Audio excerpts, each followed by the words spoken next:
கெஞ்சி கேட்குறேன், தாழ்மையோடு கேட்குறேன். முக்கியமாக தமிழ்நாட்டு மக்களுக்கு தமிழ் இனி மெல்லச் சாகும் அப்படின்னு பாரதியார் சொன்னாங்க. இது எவ்வளோ உண்மைன்னா, தமிழ் ஆல்ரெடி ஐசியூவில் வென்டிலேட்டரில் படுத்துருக்கு. பிரபல இயக்குனர் செல்வராகவன் சமீபத்தில் வெளியிட்ட வீடியோ சமூக ஊடகங்களில் வைரலாகி வருகிறது.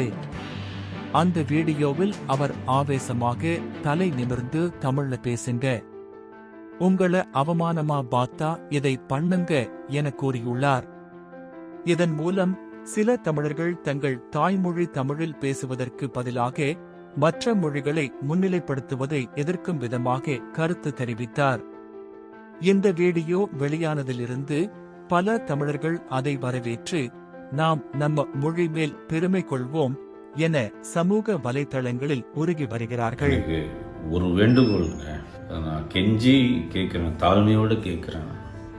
முக்கியமாக தமிழ்நாட்டு மக்களுக்கு தமிழ் இனி மெல்லச் சாகும் அப்படின்னு பாரதியார் சொன்னாங்க.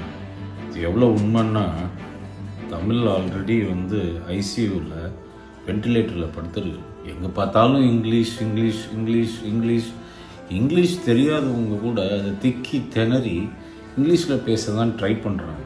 தமிழில் பேசுகிறத அவமானமாக அருவருக்கத்தக்கதாக நினைக்கிறாங்க.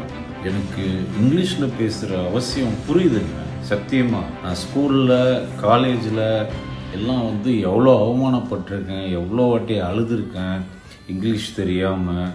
அப்படியே கூனி குறுகியிருக்கேன். ஃபுல் கிளாஸ் இங்கிலீஷில் தான் பேசும்.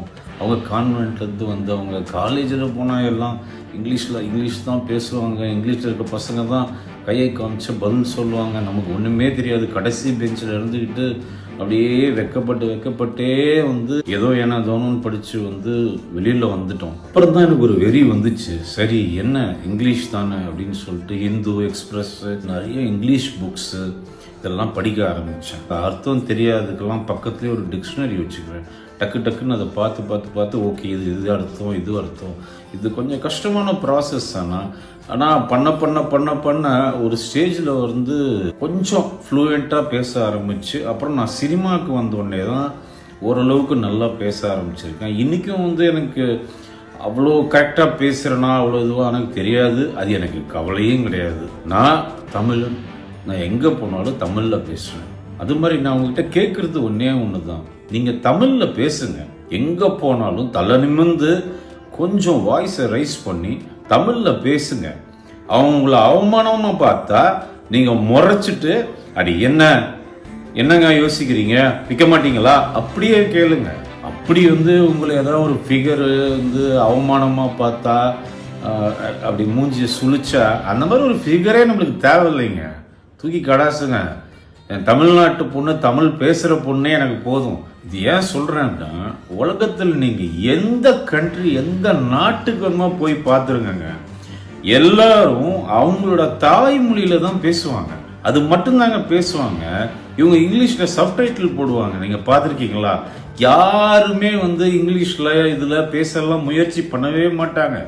எந்த நாடு எந்த தீவா இருந்தா கூட, சின்ன தீவா இருந்தா கூட பாரு, நீங்க போய் பார்த்துக்கங்க. நீங்க இன்டர்நெட் ஃபுல்லா தேடுங்க. நான் சத்தியமா உண்மையை சொல்றேன். ஃபாரினர்ஸ் அங்கிருந்து இங்க அழகா தமிழ் கத்துக்கிட்டு தமிழ்ல பேசுறாங்க. அதுல பேசுறத பெருமையா நினைக்கிறாங்க.